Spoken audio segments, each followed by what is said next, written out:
Welcome, everyone.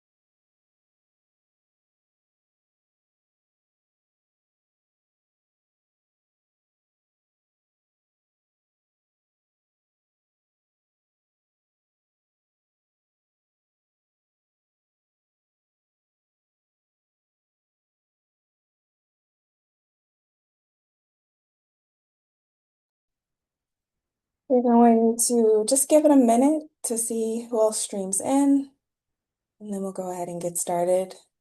Thanks for spending the hour with us.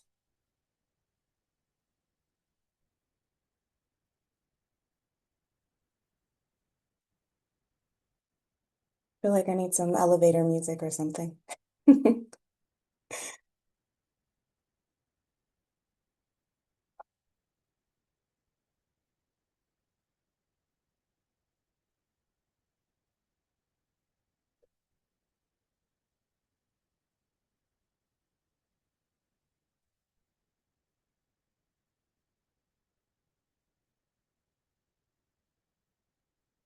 All right, we're at the 11:01 mark. We're going to go ahead and get started and honor your time.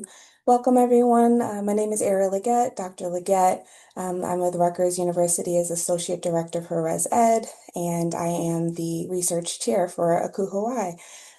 So our team today is Tori Nagash. She's our staff liaison through ACUHO-I as our research committee. So thank you, Tori. And then Curtis Nash, he is our chair-elect, so he'll be stepping in January in this role.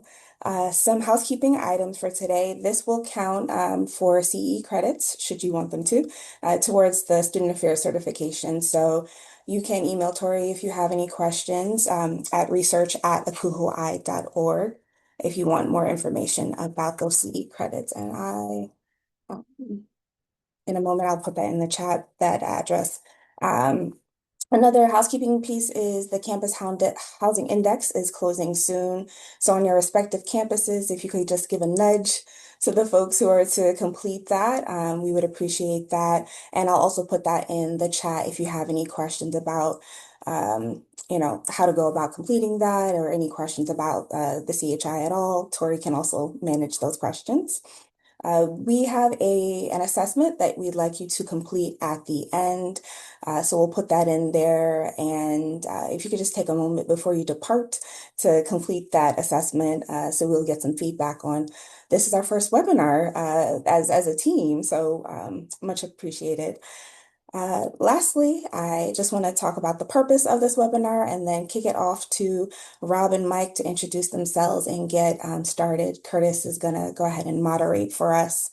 So in terms of the purpose of this webinar, it's to highlight, right, and celebrate the recent ACUHO-I Dissertation of the Year Award recipients while providing the campus housing community with meaningful insights drawn from their research.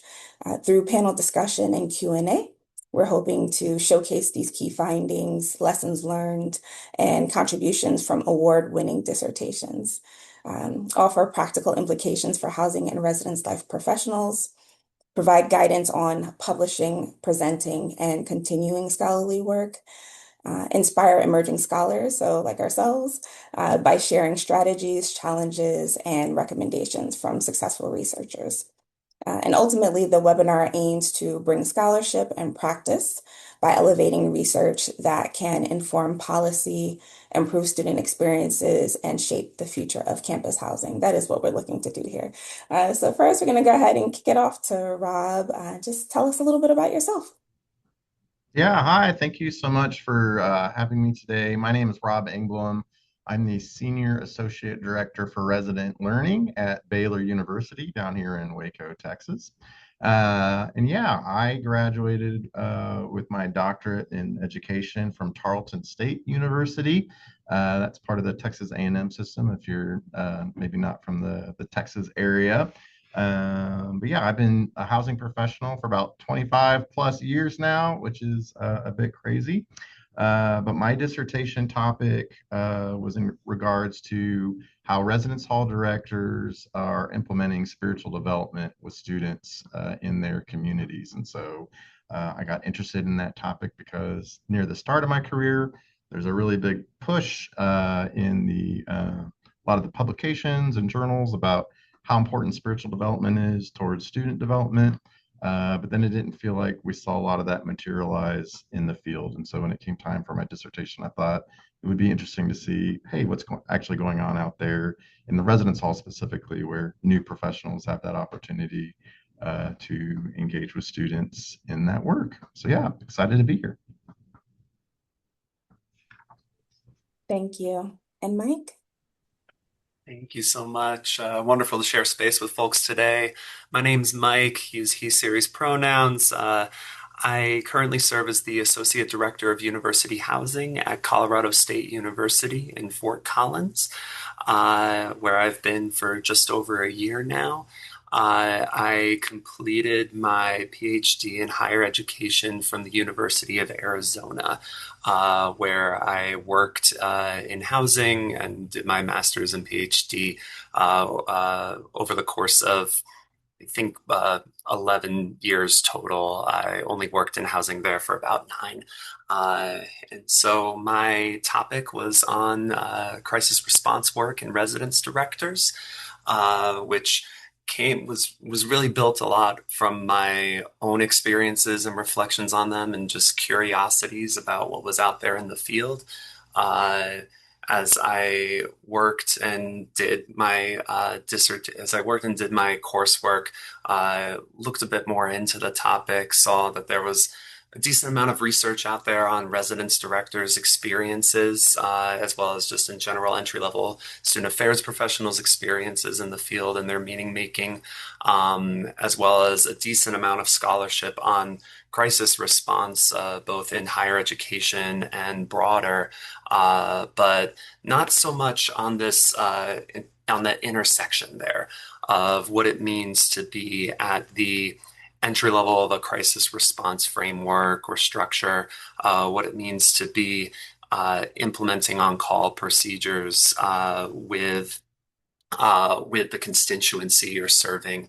And so really examine that topic from the framework of something called street level bureaucracy, as well as institutional logics.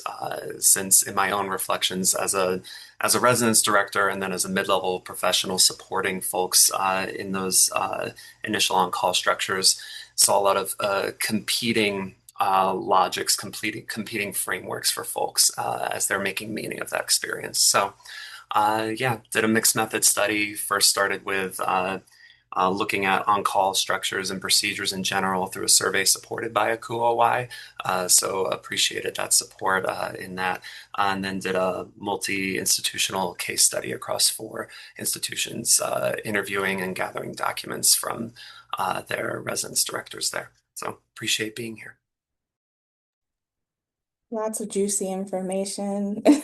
And kicking it off to our moderator, Curtis is going to take it from here. Thank you, Curtis. Thanks, Ariel, and Mike and Rob for being the panelists here today and sharing all of your wisdom and insights. I want to first start with lessons learned through the dissertation process. And Rob, if we could start with you and then kick it over to Mike, can you talk to us a little bit about one of the biggest lessons you learned during your dissertation journey? Yeah, it's a great question. You learn a lot about yourself when you go through the dissertation crucible. And my journey is maybe a pinch unique in that my doctorate was my second attempt. I had attempted it before and got through classes and didn't finish the dissertation. And so when I did it again, I was like, this is the piece you this is the piece you gotta finish. And there were a lot of reasons I didn't finish the original. That would be its own webinar. But I think the thing that you can learn is you can do it. People do this.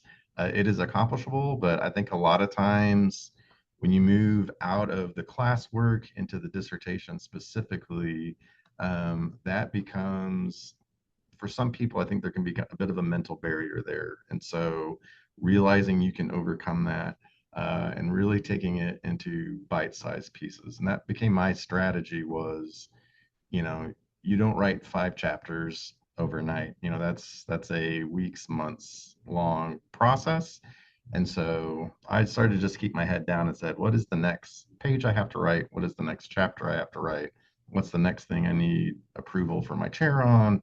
And when you start to lift your head up and look backwards, you see all the progress you kind of make in that. And so staying diligent and realizing if you can do it in bite-sized pieces, that all starts to add up. And I'm not a crier, I'm not an emotional guy, but I hit a moment when I realized I was working on my second to last paragraph of my dissertation, where it just kind of like whoosh, a rush of emotions, teary-eyed, where I was like, holy cow, how did I get to this point? From point A to point Z, literally.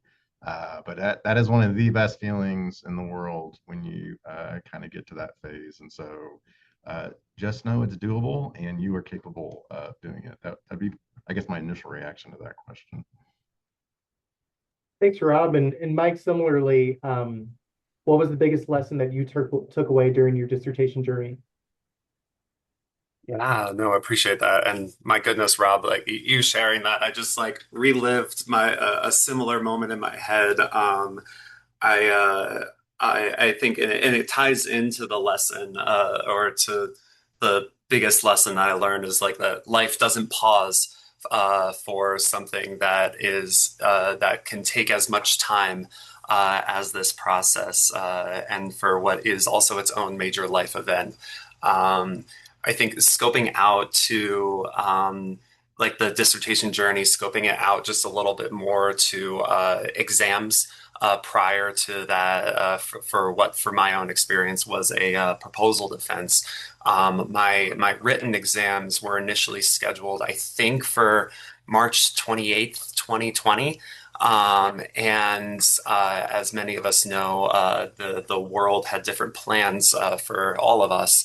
And so it became, my own professional journey ended up needing to sort of take precedent at that time, given that I was overseeing a complex of 1,000 students, and we were a new building too that we had never done a move out, but we did a move out very quickly that semester and learned a lot there. And so, things ended up being postponed and whatnot. And so, for that, I also ended up over the course of my dissertation journey, doing a search and finding a different job. And then my wife and I got pregnant, and I was writing this. I was finishing up my writing about 3 months before my son was born in the end. And so, it was something where, I needed to have a plan, but also consistently be open to change pretty much,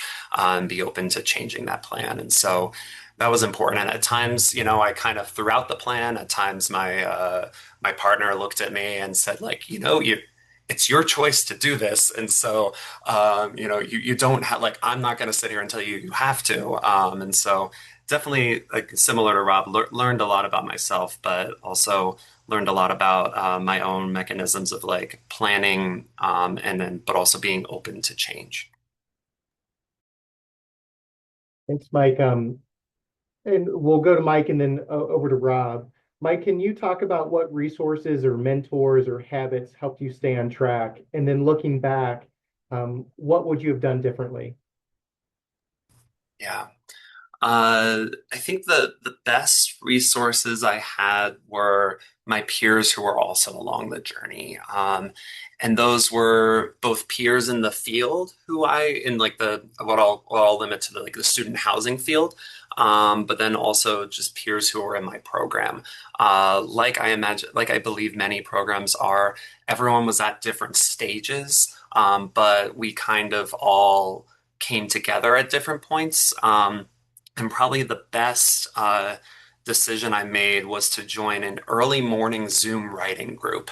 And as incredibly boring as that sounds, that was probably the best thing ever. It was just like, I think we were all working full time in higher education. There was about five of us, and we were at somewhat similar stages of that. We needed to write something, and we needed to work on something. And we all just got on a Zoom. We sometimes said hi, sometimes didn't. And it was just sometimes it was just like turning on camera, being like, "Hey, I'm here, checking in," and we would just sit there writing, and it was sort of like this accountability buddy thing, and those were my best writing sessions ever. And so that was definitely one big resource. Another big resource though was were supervisors who were my cheerleaders and helped me both with time and space. As I sort of alluded to, I changed supervisors a couple of times while on the journey. And so, it was important for me to be open with them when I did that search that I alluded to. I did make sure to share that, I was, ABD at the time, as it were. And I was very thankful that I had supervisors who were willing to engage with that. They were like, hey, like, after I was a couple months into a new job, a supervisor said, hey, I know that you shared that you're doing this. Like, what deadlines do you have? Like, how can I help you with some structured time off and things like that, to like set aside longer days? And especially as I was nearing the end, he was very open to me just closing my office door, being like, hey, I'm not here right now, but even though I'm physically here, like I'm gonna write, and so was incredibly thankful for that. And also not throwing out my health. I think particularly in student housing, it's easy for us to, whether it's those on-call weeks, whether it's just those busy times of selection, things like that, to be like, cool, this is my focus now and my be all end all. And sometimes our field trains folks to do that. And so I was trying to be very intentional not to let the dissertation be that, because was much too long to do that. Couldn't throw out my other aspects of my health and well-being for multiple years. And so tried to make sure that I was like, okay, like I'm not going to replace my workout time with writing time. Need to carve out other time for that. Or I'm not going to replace time with my partner with writing time. So needed to be intentional there too. I'd echo a lot of what Mike just shared. For those of you who maybe haven't started a doctoral program, there are so many different types of doctoral programs now. I was fortunate that Tarleton State's, it was really focused on full-time professionals doing doctorate work versus maybe some doctoral programs, which are your priority is to be a doctoral student and you kind of fit your professional life within the context of that as you can. And so to be in a program where they kind of understood that, a lot of the way it was structured was super helpful. I think for me, again, in just full transparency, there were two types of people in my cohort: those who didn't need deadlines and those of us who did. And so in the coursework was pretty easy for me because the deadlines were clear when I had to get stuff turned in. When that stuff happens, when you move into that dissertation phase, that gets a lot more loosey goosey. And so for me to stay productive and to keep making progress, I told my chair, I said, when we meet and we say, all right, this is when I should have the next chapter done or the next edit done, I need you to tell me this is when it's due. Even though we were agreeing upon that, I needed kind of that formal, Rob, this is when I expect it. And if you knew my chair, he's about the most laid back, easygoing guy. So for him to even do that is pretty humorous. But that was the mental click I needed to say, okay, if I said I would have that done by December 1st, I got to get that piece, cranked out by then. And so for natural self-starters, the dissertation is probably a much easier path. For those of us who tend to operate more on deadlines and priorities, just having some of those firmed up by your chair was super helpful to me. I think similarly, it's being able to find your times where you're most productive. And so Saturday mornings, I just kind of treated like a work day, and I'd actually go to the office and there'd be nobody in here. And my wife was great because we had three school-age daughters, and she just held down the fort on Saturday mornings, sometimes till noon or even 1 o'clock in the afternoon, knowing I just needed to get somewhere and write and research and mess around with the SPSS and all the other fun things. And so just finding those windows where you're most productive and being able to kind of utilize those as well. Because again, it's just steady repetition over time, and that's kind of what um, that's where you start churning out the chapters and start making the edits and all that too. Thanks, Rob and Mike. We're one more question in terms of lessons learned, and then we're going to transition to a different topic. There was a question in the chat. What are good strategies if you don't have a supportive supervisor?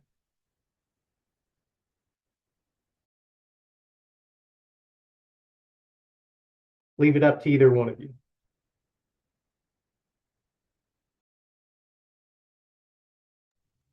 So the question is, if you don't have a supportive supervisor? Yeah, if you don't have a supportive supervisor, what strategies would you use? I got a lot of strong opinions on that. You know, this is professional development.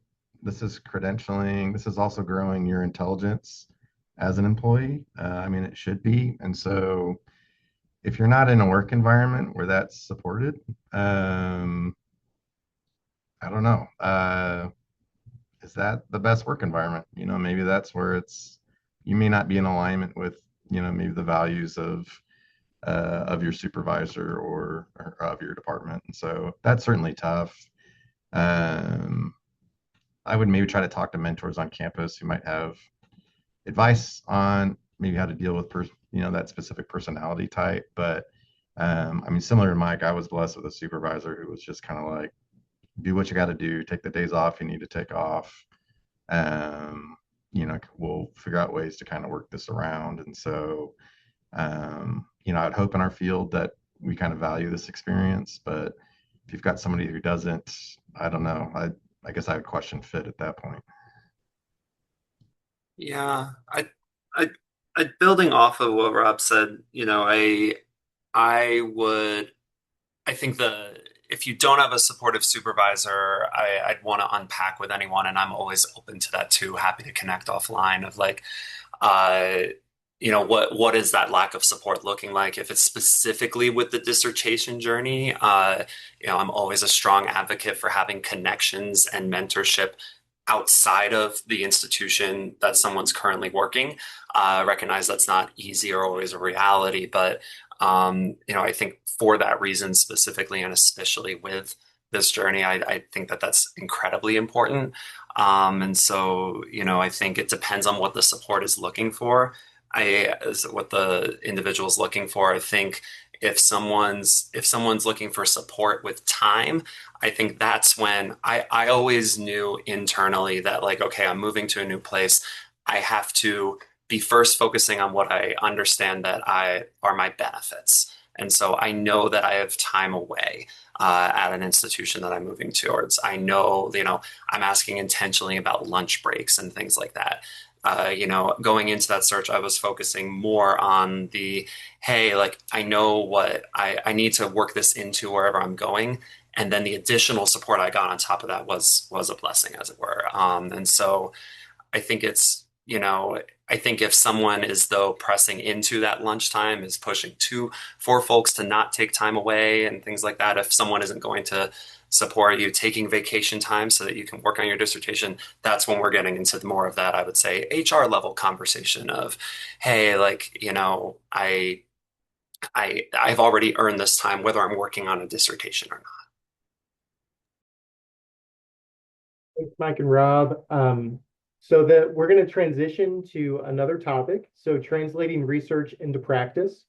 And I have two prompt questions for Rob and Mike. We'll start with Rob. The first, what can housing professionals learn from your findings from your dissertation? And how might your work inform decision making in the field?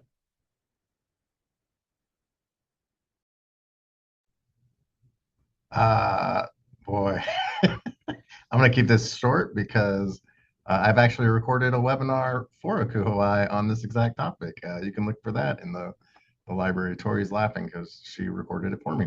But yes, a couple of the big things that I've learned through my research was one, there's an abundance of research out there that says students who engage in spiritual development do better when they're in college, academically, retention, satisfaction, all those pieces. They want that opportunity for spiritual development. One of the things my research found, though, was only about 50% of hall directors I surveyed thought that spiritual development was important. So that was kind of a major red flag that just as a profession, we haven't figured out what to do with spiritual development, and that's understandable to a degree because it's messy because it's kind of religious, but it's also not necessarily religious. And there's a lot of us are at state schools, or maybe some of us are at privates, and so there's a lot of like, am I allowed to even say spirituality in my work environment? And so there's a lot for us to unpack just around that topic. But that was one of the significant findings of my research was, hey, as a field, we aren't teaching new professionals the importance of this and the benefits of it. On the flip side, one of my research questions was I was taking the work off of the Astons and the UCLA spirituality survey. But there are these kind of 11 or 12 activities if students engage in, they will experience spiritual development, but they may not explicitly look like spiritual development. So on the plus side, a lot of those activities that lead to spiritual development are being implemented in the halls, which is super beneficial. So it's kind of neat to know. We may not fully understand it or get it or even think that is valuable, but we're still kind of doing some of this stuff. Certainly room for some more intentionality. Some of my most fascinating studies, though, were just the difference across identities of hall directors and how that impacted their approach to whether they thought spiritual development was important or whether they thought they were able to develop students spiritually. And one of the most significant findings were our Black African respondents in my survey from a very clear, statistically significant way, identified as more spiritual and also more confident in being able to teach spirituality in students. And so that's don't be afraid of quantitative research, everybody, because when you hit the button on your SPSS and the results come out and the statistical significance pops up there, it's fascinating what you find. And I had no idea that would be one of the results. And I got to do a really neat presentation at ACUHO-I a couple summers ago just about kind of that specific angle of my research. So there's a lot out there. I could go on and on, but yeah, there's some really neat stuff where there's definitely opportunities for us as a profession to continue to engage in that kind of work of spiritual development. Thanks, Rob. And now, Mike, over to you again. What can housing professionals learn from your findings, and how might your work inform decision making in the field? Yeah, thanks for this question. Similar to Rob, I feel like I'm happy to do a webinar at some point on it too. But to boil it down to a couple of things, in my implications for research and practice, I tried to separate out two different levels at which I think the findings from my study could be applied. One is at that supervisory level for entry level staff, and in there I put some recommendations of no matter who's entering an on-call structure, no matter how many years of experience, this is still an area of focus and onboarding and ongoing development for anybody. I remember being both surprised and not surprised as I interviewed folks, then no matter whether they were coming in with a decade of experience in the field or they were new entry-level professionals being like, thanking me for the experience, which was both heartwarming, but then also, definitely was something that created a whole page at least of saying like, hey, they were saying this is the most that I've really talked about my on-call experience because, a common experience across the participants in my study was, as long as they had a year, they were treated as experts in this. Because they're like, well, you've done this before. And, a common training method was, well, you just have to do it to understand it. And so, I proposed really critically examining that and examining that assumption and It's something that I've tried to instill here as the person on our campus who oversees our on-call structure of we've got some new folks who are starting the semester, some with experience, some not. I'm asking them to journal during their first shift and then debriefing that with them, and for some of them, they're kind of like, well, like I've done this for years. I've done it at a higher level even. And for some, it's like, oh yeah, no, this makes sense. Like I don't know any different. And so I'm appreciating that experience and getting to apply it to take one at more of an institutional level recommendation. It's really examining the totality of the on-call structure and crisis management structure at the institution. A common disconnect that came through my study and that I've seen through my own experiences is between what I would call senior institutional leadership and then our folks who are implementing crisis response on the ground, as it were. The emergency management plans for the institution are often written understandably at that institutional level, and that's where a lot of our crisis response research is, as it were. It's more at the, okay, how do we manage this from the VPSA or presidential level without necessarily consideration of the folks who are following protocols that we've written in individual housing departments on the ground. And sometimes they meet in the middle, but rarely do they. And so, I strongly encourage folks to remember that experience when we're writing out those plans, as it were, as well as for our folks who are our residence directors to understand the institution's plan and what might happen. That's something we've been trying to focus a little bit more on at Colorado State, of just trying to really connect that on the mid-level or on the senior level of the housing department, as it were, and really making sure we're using similar language across those two, because as we all know, what's a crisis, quote unquote, for some folks, and this truly came through in the study of, a crisis is when that phone rings for our residence directors, no matter what's on the other end of the line, because we're asking them to answer it immediately, versus, so when they're talking about crisis management, that might not connect to our senior levels of our institutions. Thanks, Mike. And I can have sympathy for that. I'm on call right now, so it's the season. You never know. Um, Awesome. We're going to shift gears again and go into a topic, pathways to publication and continued scholarship, because of course the research never ends. Your dissertation is never dead. It is always moving on. So we'll start with Rob.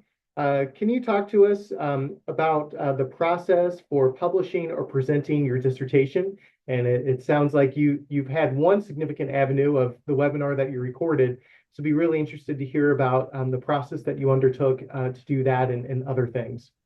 Yeah, so I had my research endorsed by ACUHO-I, specifically because I was trying to survey hall directors, and ACUHO-I has the big list of emails for that, and so they were super generous. The application process for that was fairly easy, and I would say that to anyone again who's thinking about a dissertation, ACUHO-I is a great association to work with if you need access to the members as far as conducting that survey. I will say post dissertation, I answer any survey that comes across my inbox that some other doctoral student or master's student is sending, because I've been on the other end waiting for those numbers to come in. So yeah, so that was just one of the kind of handshake agreements when I got the endorsement was, would you record your findings for us so we can add that to the catalog, of course, which I was happy to do. And so now it exists out there on YouTube. So thanks, Tori, for sending that link. We'll probably double the numbers after this presentation for folks who watched that. But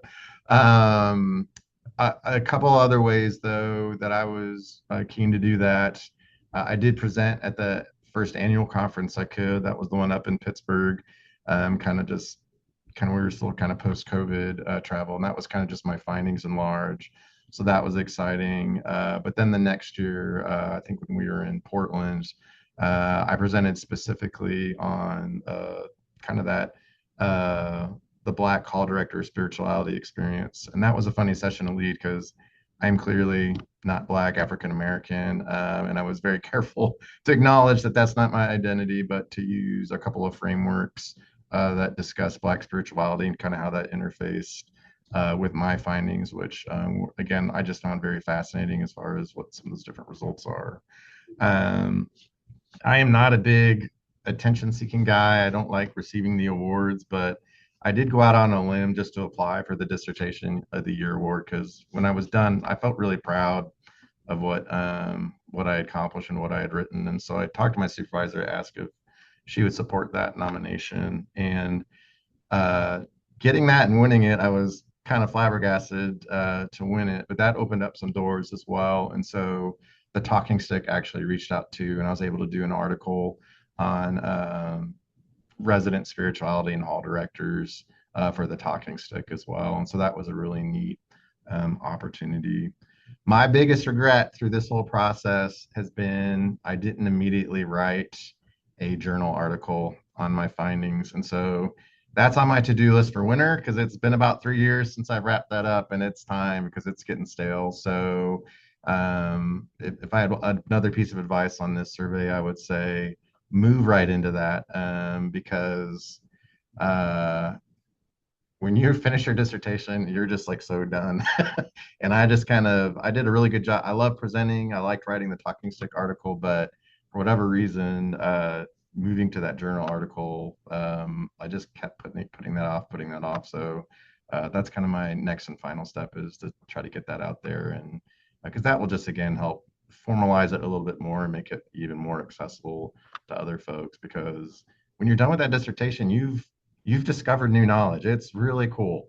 And it might be really niche and it might be, really specific, but it exists and it's out there and it's valuable. And if others are interested in that, you want to be able to share it. And I think that's one of the other neat things that happens through this process, especially as you present and write some of these articles, or people reach out to you that are also interested in it. And so I've been able to engage in some really neat conversations with other folks who are like, I thought I was the only one who cared about student spiritual development. And so it's like, you're not, there's only a few of us, but let's keep talking about it. Let's keep, keep the conversation alive. So yeah, I would share that for sure. And Mike, same to you. What was your process for publishing or presenting your dissertation? So have some similar regrets to Rob to reflect on. I had a newborn pretty quickly after being done with the dissertation, and so some of the grand plans that I had definitely had to just put them to the side, and still want to pick up that digital pen, as it were, and get some publication in there from this. But in terms of presentation, I had the opportunity just because it just took me a long time to get through the data that I had some initial findings, particularly from the first part of the study that I shared at one of our regional conferences. Both because it was a setting I was more comfortable presenting in. I had been involved in our regional association for years, and so I test drove some of it, as it were, shared some findings from more of the quantitative part that I felt were more accessible. And we were in a digital conference environment at that point. I think that was 2021, actually, and it took me over a year to get through the rest of the data and to collect the rest of the data. And so presented there, and then similarly presented at ACUHO-I uh, in the summer, like in a month after my defense, actually. I think was how the timing ended up, and was thankful for that outlet to be able to share a little bit more broadly. Definitely learned a lot about trying to distill a dissertation down to a 50-minute interest session. And so that was both difficult but also rewarding.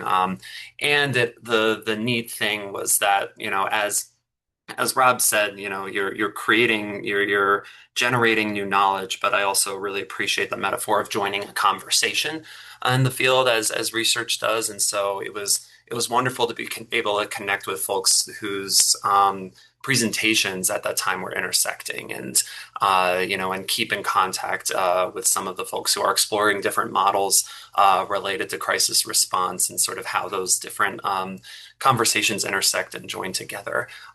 So similarly want to continue to get a little bit more out there and make some connections, but meaning to do that, and strongly recommend anyone who's able to making a plan for that post dissertation piece is probably almost just as important because it is this big moment that you want to celebrate in several ways. Um, we're going to transition into our last theme before we turn it over to Q&A. So we want to talk about broader implications and looking ahead. So Mike, we'll go ahead and start with you. What do you see as some of the next big questions in our field? I think the biggest one, and it's one that we've been asking and answering for some time, but I think we just got to keep doing it, is career sustainability. Uh, that was, another big part of, my study was looking at.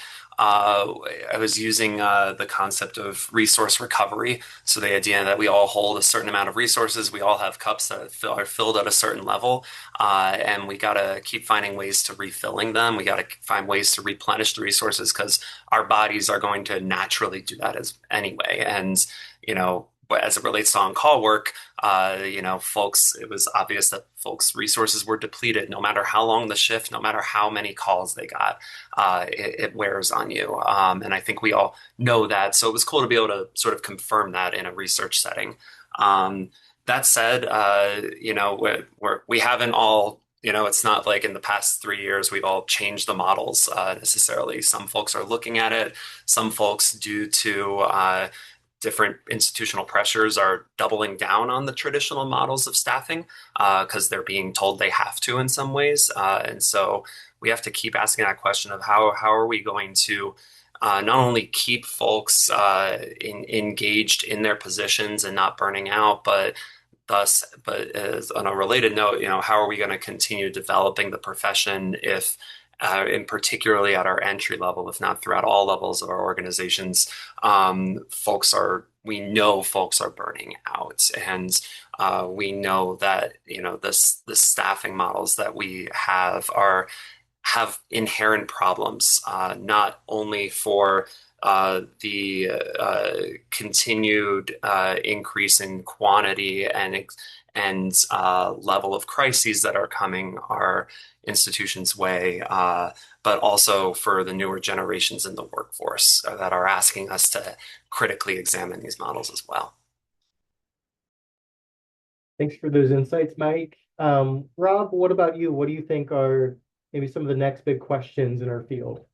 Yeah, I think very related to what Mike was sharing. I think the entrance of Gen Z into the new professional ranks is completely fascinating. I'm saying this as a Gen Xer who's supervising millennials who are supervising Gen Z. We've certainly seen that with some of the keynotes at ACUHO-I the last couple of summers. But this change in dynamic is pretty fascinating. And well, if you're looking to corner the speaker market in our field, be the person who can talk about this well at the regional conferences and at the national level as well, because it's different. We've been operating the same trainings for a number. I've been at Baylor for about 13 plus years now, and some of these same things we've done every year for onboarding and training, like all of a sudden it's just not working. And it's not because the content went bad, it's just because the person receiving the training, they're different. And I'm not saying that critically or positively, it's just different. And so even having to change our tactics in how we do development, how we do training, how we do supervision, it's a wild time. I mean, it's really, when you can take a step back and look at it, I think that's just really fascinating. And so seeing how that impacts the workplace, which I think is certainly where some of the burnout conversation Mike was referencing, and just some expectations of what healthy work-life balance looks like. You get my generation and like, well, these are the things you had to endure to get to the mid-level position. And it's like, yeah, we've got a generation who are like, no, that's not really for me to endure those kind of things. And so, how do you figure that out? I'd say just even more broadly though is, higher ed is under attack right now. There's um, our credibility is being questioned at a national level, and so I would say, what are the things that your research can do to justify its existence? And I would even say specifically the purpose of your residential program, because as we're looking at the enrollment cliff or experiencing the enrollment cliff, as the cost of higher ed is going up, um, anything that costs money is up for examination right now. And so if you have opportunities to contribute research that show the benefit of the on-campus community experience and how that contributes to retention, all those kind of pieces, that's huge. I'm very fortunate to be at Baylor, where we've been ranked a top 10 first-year experience community. And internally, our leadership understands the residential component is a huge piece of that puzzle. Not the only piece, but a huge piece. And so we're positioned well within our institution as far as trying to secure resources, renovating residence halls, those kind of things. But that's not true for every campus. And so your research, your dissertation could have an opportunity to provide that hard evidence, that hard data, which is why I would say don't be afraid of quantitative research. I was the only one in my cohort who went the quantitative route. You can do it. It's not as scary as it might sound. I mean, I learned a lot of weird formulas and how to test for significance and all these other pieces, but like that, it's certainly doable, and that's part of what your dissertation is about, is kind of learning those techniques. But especially I think in some of these larger environments, that quantitative data can really go a long way. And so it's a great opportunity to practice that in your dissertation. Well, that wraps up our themes that we have. And there's a question in the chat, which may lead to others. And if not, I have a few extra questions, bonus questions. This question is for Mike in the chat. In terms of burnout in the field broadly, in what ways might you have seen that manifest through your research on crisis response and structure? Yeah, I really appreciate that question. I think in a couple of ways. I mean, one, as I kind of alluded to, I think one is in focusing more in on-call work with what are the protocols, what do folks need to do, rather than what are the support systems and resources available to folks. And so if you think back, or if you think to your most recent crisis response training, I encourage folks to critically ask, like, what were the outcomes from that training, and how much of them focused on the support. And so, something that I've been trying to do is focus a little less on, okay, what are the exact procedures that need to be followed for every single incident? What is that tabletop exercise, and focus more on, who's there to support you. We can always recall that our folks, no matter what level of an on-call structure they're working on, they're working in a network of support, both horizontally and vertically. And so how are we intentionally building those connections so that in that moment, you feel that you will have someone you can trust, or that you can at least do productive work with on the other line, whether that's who you're calling for resources and response horizontally, or that supervisor on call.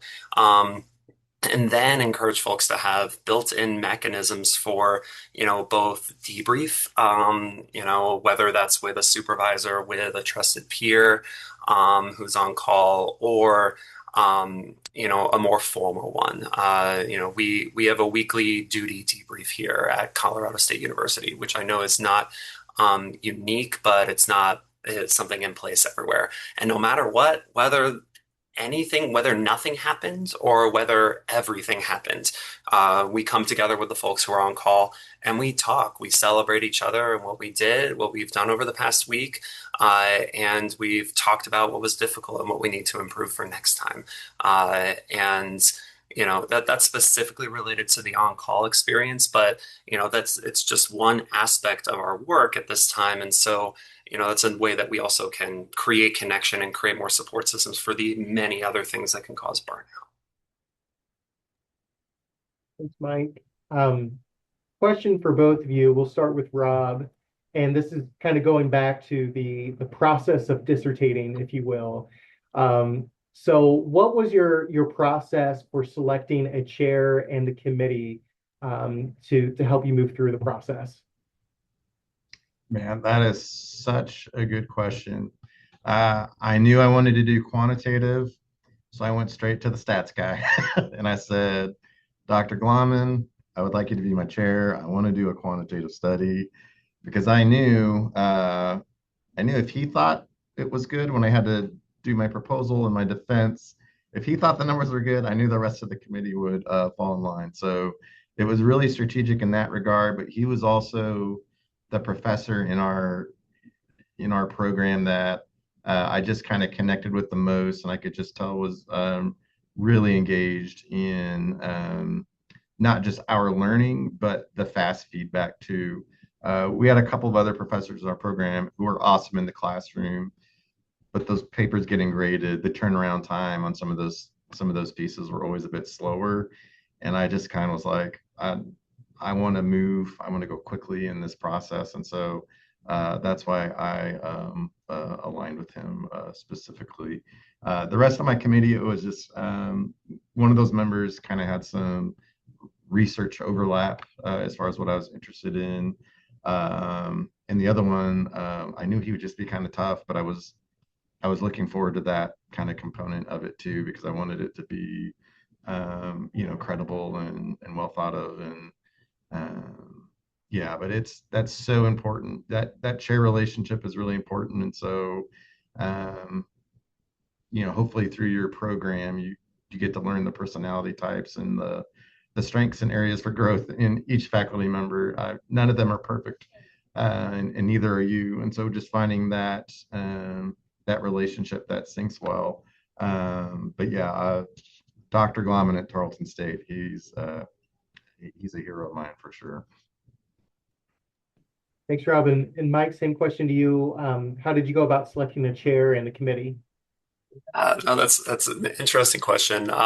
For some context, my program was a somewhat straightforward, broad higher education program, and so the faculty staff at this, the faculty at the Center for the Study of Higher Education at University of Arizona, there's a decent number of student affairs practitioners that come through that program, but the research tends to focus more on access and equity, I would say, and more broadly in the field.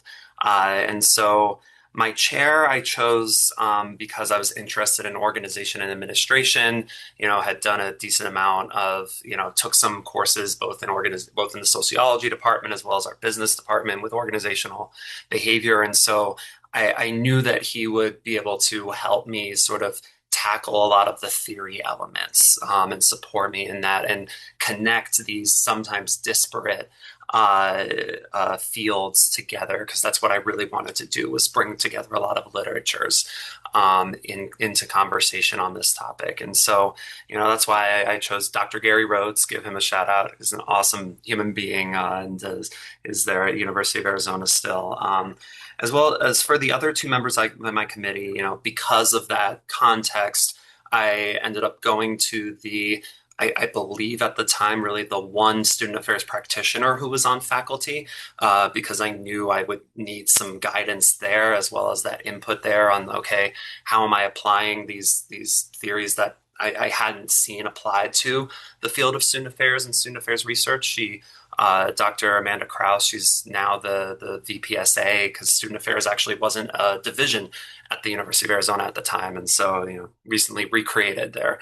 And then Dr. Jenny Lee, she had been the professor who taught and might still now, taught our writing class, our PhD writing class.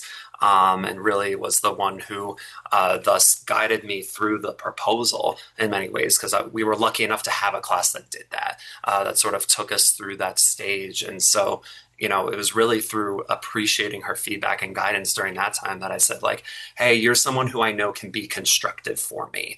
And, if nothing else, that's the advice I would give on this topic is, think critically, not just about like faculty who are going to like agree with you or who you just maybe like the most. Think about who you know you can have a dialogue and a constructive dialogue with, because when it comes time for those edits, you want folks in your corner. Because I know I've also heard the horror stories, as it were, of getting close to that finish line and then having someone be in the way. And so, really, folks who I know I could work through it with and have those critical discussions with was important for me. Thanks, Mike and Rob. I know we're getting close to that noon time on the East Coast. Folks' stomachs are starting to rumble.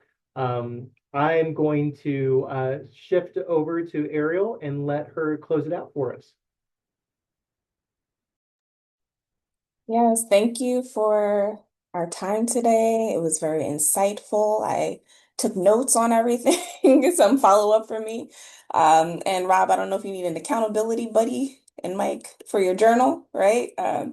If folks could, if you're interested, share, excuse me, your contact information in the chat for anyone that might want to get in touch with you.